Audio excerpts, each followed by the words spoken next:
வணக்கம். இது அதிர்வின் இன்றைய பிரதான செய்திகள். முதலில் தலைப்புச் செய்திகள். அரச வைத்திய அதிகாரிகளுக்கு சவால் விடுத்துள்ள சுகாதார அமைச்சர். புதைக்கப்பட்ட சடலத்திலிருந்து வெட்டியெடுக்கப்பட்ட தலை தீவிரப்படுத்தப்படும் விசாரணை.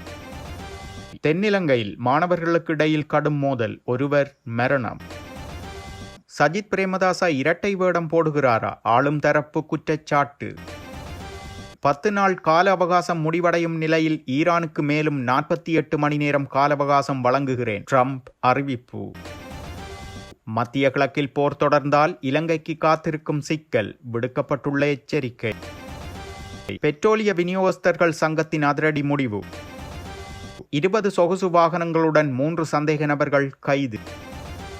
வடக்கிற்கான தொடருந்து சேவைகள் மீண்டும் ஆரம்பம், பொதுமக்களுக்கு முக்கிய அறிவுறுத்தல். ஒரு வைத்தியரை உருவாக்க மக்களின் வரிப்பணத்திலிருந்து 60 லட்சம் ரூபாய் செலவு, அமைச்சரின் மேலதிக தகவல்கள்.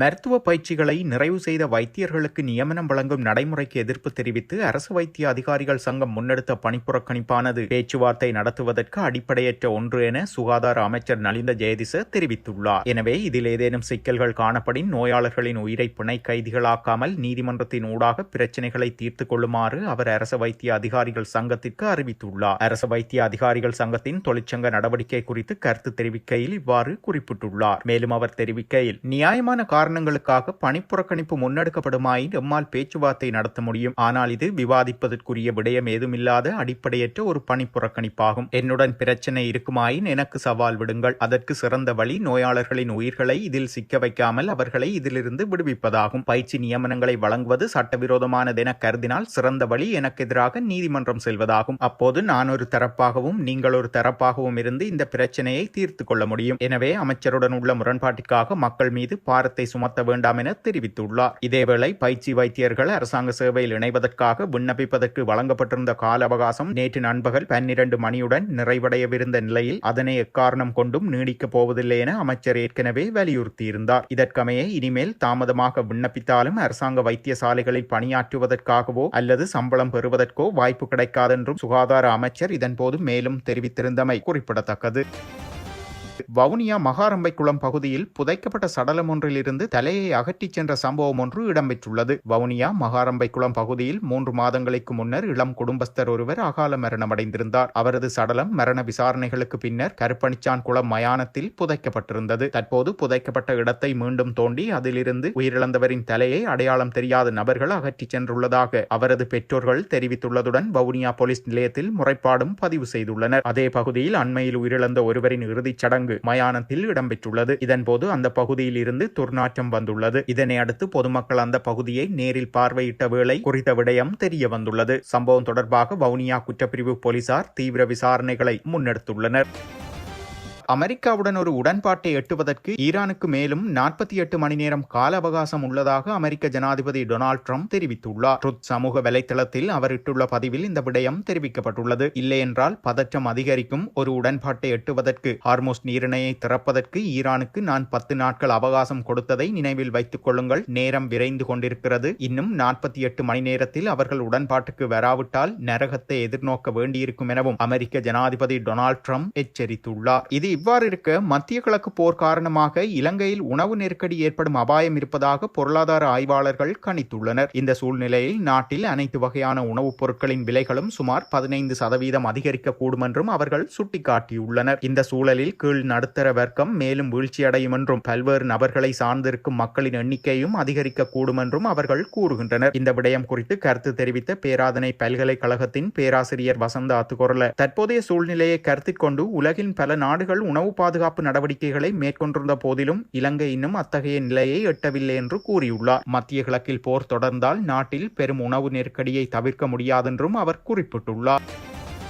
தேசிய மக்கள் சக்தி அரசாங்கம் மீது மக்கள் அதிகமான நம்பிக்கை வைத்திருக்கிறார்கள். அவர்கள் எதிர்க்கட்சியினர் காட்டும் வேலைகளை நம்ப போவதில்லை என தேசிய மக்கள் சக்தி அரசாங்கத்தின் மட்டக்களப்பு மாவட்ட நாடாளுமன்ற உறுப்பினர் கந்தசாமி பிரபு தெரிவித்துள்ளார். அவர் மேலும் கூறுகையில், உயிர்த்த ஞாயிறு தாக்குதல்கள் தொடர்பாக விசாரணைகள் முன்னெடுக்கப்பட்டு வருகின்ற இந்த நிலையில் உதயகம்மன்பில உயிர்த்த ஞாயிறு தாக்குதல் தொடர்பான புத்தகம் ஒன்றை அண்மையில் வெளியிட்டிருந்தார். இந்நிகழ்வில் முன்னாள் ஜனாதிபதிகள், எதிர்க்கட்சி தலைவர் உட்பட பலர் கலந்து கொண்டிருந்தனர். கடந்த காலங்களில் சஜித் பிரேமதாச உயிர்த்த ஞாயிறு தொடர்பான விடயங்களில் இரட்டை நிலைப்பாடுகள் இருந்ததை நாம் காணக்கூடியதாக இருந்தது. இந்த காலகட்டத்தில் முன்னாள் ஜனாதிபதிகளுடன் இணைந்து இந்த புத்தக வெளியீட்டு நிகழ்வில் அவர் கலந்து கொண்டிருந்தது தற்போது மக்கள் மத்தியில் விமர்சனங்களை ஏற்படுத்தியுள்ளது. இந்நிலையில் அவரது கட்சியை சேர்ந்த நாடாளுமன்ற உறுப்பினர் ஒருவர் அது AI தொழில்நுட்பத்தின் மூலம் உருவாக்கப்பட்ட புகைப்படம் எனவும் குறிப்பிட்டிருந்தார். ஆனால் எதை குறிப்பிட்டாலும் உண்மைகளை மறைக்க முடியாது. எதிர்க்கட்சி தலைவரான சஜித் பிரேமதாசவின் செயற்பாடுகள் தற்போது மக்கள் மத்தியில் மட்டுமல்லாமல் அவரது கட்சிக்குள்ளேயும் விமர்சனங்களை ஏற்படுத்தி வருவதை காணக்கூடியதாக உள்ளது. தாக்குதல் சம்பவத்துடன் தொடர்புடையவர்களை பற்றிய விசாரணைகள் நடைபெற்று வருகின்ற இந்நேரத்தில் அவரது கட்சிக்குள்ளேயே சிலர் இந்த நிகழ்வில் அவர் கலந்து கொண்டதை ஆதரித்து கருத்து தெரிவிக்கின்றனர். மேலும் சிலர் அதற்கெதிரான கருத்துக்களை முன்வைத்து வருகின்றனர் எனவும் குறிப்பிட்டுள்ளார். லுணுகம்பெகர மத்தள பகுதியில் உள்ள பாடசாலை ஒன்றில் நடைபெற்ற விளையாட்டுப் போட்டியின் போது இடம்பெற்ற மோதலில் காயமடைந்த 15 வயதுடைய மாணவன் சிகிச்சை பலனின்றி உயிரிழந்துள்ளார். கடந்த மார்ச் மாதம் 23ஆம் தேதி பாடசாலை விளையாட்டுப் போட்டியின் இடைவேளையின் போது 11ஆம் தரத்தில் கல்வி பயிலும் மாணவனுக்கும் 10ஆம் தரத்தில் கல்வி பயிலும் மாணவனுக்கும் இடையில் வாய்த்தர்க்கம் ஏற்பட்டுள்ளது. இதன் பின்னர் கைகலப்பாக மாறிய நிலையில் அங்கிருந்த ஆசிரியர்கள் தலையிட்டு மோதலை கட்டுப்படுத்தியுள்ளனர். பாடசாலை முடிந்து வீடு திரும்பிய 15 வயதுடைய மாணவன் திடீரென வாந்தி எடுத்ததோடு உடல்நலக் குறைபாட்டிற்கு உள்ளாகியுள்ளார். இதன்போது பெற்றோர் வினவிய போது தான் பாடசாலையில் தவறி விழுந்ததாக மாணவன் கூறியுள்ளார். உடனடியாக அவர் லுணுகம்பெகர வைத்தியசாலையில் அனுமதிக்கப்பட்டிருந்தார். எனினும் நிலைமை கவலைக்கிடமாக இருந்ததால் மேலதிக சிகிச்சைக்காக அம்பாந்தோட்டை மாவட்ட வைத்தியசாலைக்கும் பின்னர் அங்கிருந்து காலி கராப்பிட்டிய போதனா வைத்தியசாலைக்கும் மாற்றப்பட்டிருந்தார். அங்கு மேற்கொள்ளப்பட்ட மருத்துவ பரிசோதனையில் மாணவனின் மூளையினுள் இரத்த கசிவு ஏற்பட்டுள்ளமை கண்டறியப்பட்டது. அவருக்கு அவசர அறுவை சிகிச்சை செய்யப்பட்டு தீவிர சிகிச்சை பிரிவில் அனுமதிக்கப்பட்டிருந்த போதிலும் சிகிச்சை பலனின்றி அவர் உயிரிழந்துள்ளதாக போலீசார் தெரிவித்துள்ளனர். மோதலில் ஈடுபட்ட மற்றைய மாணவன் லுணுகம்பெகர வைத்தியசாலையில் சிகிச்சை பெற்று வெளியேறிய பின்னர் மத்தள போலீசாரினால் கைது செய்யப்பட்டுள்ளார். பின்னர் அவர் திஸ்ஸ மகாராம நீதவான் நீதிமன்றத்தில் முன்னிலைப்படுத்தப்பட்ட போது 5 லட்சம் ரூபாய் சரீர பிணையில் விடுவிக்கப்பட்டுள்ளார். தற்போது மாணவன் உயிரிழந்துள்ள நிலையில் மத்தள போலீஸ் நிலைய பொறுப்பதிகாரி தலைமையிலான குழுவினர் மேலதிக விசாரணைகளை முன்னெடுத்து வருகின்றனர்.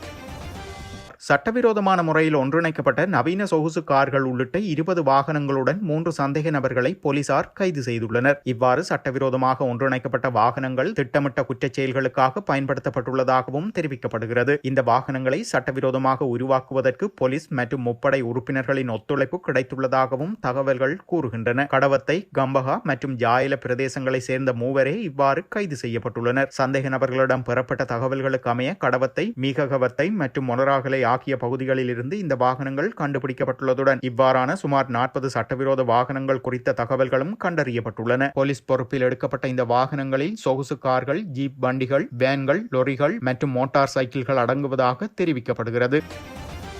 வடக்கிற்கான தொடருந்து சேவைகள் எதிர்வரும் 9ஆம் தேதி முதல் மீள ஆரம்பிக்கப்பட உள்ளதாக யாழ்ப்பாண தொடருந்து நிலைய பொறுப்பதிகாரி பிரதீபன் தெரிவித்துள்ளார். மகவ முதல் ஓமந்தை வரையிலான தொடருந்து பாதையில் 5 தொடருந்து பாலங்களை மாற்றியமைக்கவும் யானைகள் கடந்து செல்வதற்காக அமைக்கப்பட்ட சுரங்கப்பாதை புனரமைக்கும் பணிகளை மேற்கொள்ள கடந்த ஜனவரி மாதம் 26ஆம் தேதி முதல் வடக்கிற்கான தொடருந்து சேவைகள் நிறுத்தப்பட்டன. இந்நிலையில் தமிழ் சிங்கள புத்தாண்டினை முன்னிட்டு எதிர்வரும் 9ஆம் தேதி முதல் தொடருந்து சேவைகள் மீண்டும் ஆரம்பிக்கப்பட உள்ளன. தொடருந்து சேவைக்கான முற்பதிவுகள் நேற்று முதல் ஆரம்பிக்கப்பட்டுள்ளமையால் பயணிகள் தமக்கான முற்பதிவுகளை மேற்கொள்ள முடியும் எனவும் தெரிவிக்கப்பட்டுள்ளது. இதேவேளை சுமார் 2.5 மாதங்களுக்கு பின்னர் தொடருந்து சேவைகள் மீள ஆரம்பிக்கப்பட உள்ளமையால் தொடருந்து கடவைகளை கடப்பவர்கள் பாதுகாப்பாக கடக்குமாறும் தொடருந்து பாதைகள் தொடர்பில் அவதானமாக இருக்குமாறும் அறிவுறுத்தப்பட்டுள்ளமை குறிப்பிடத்தக்கது.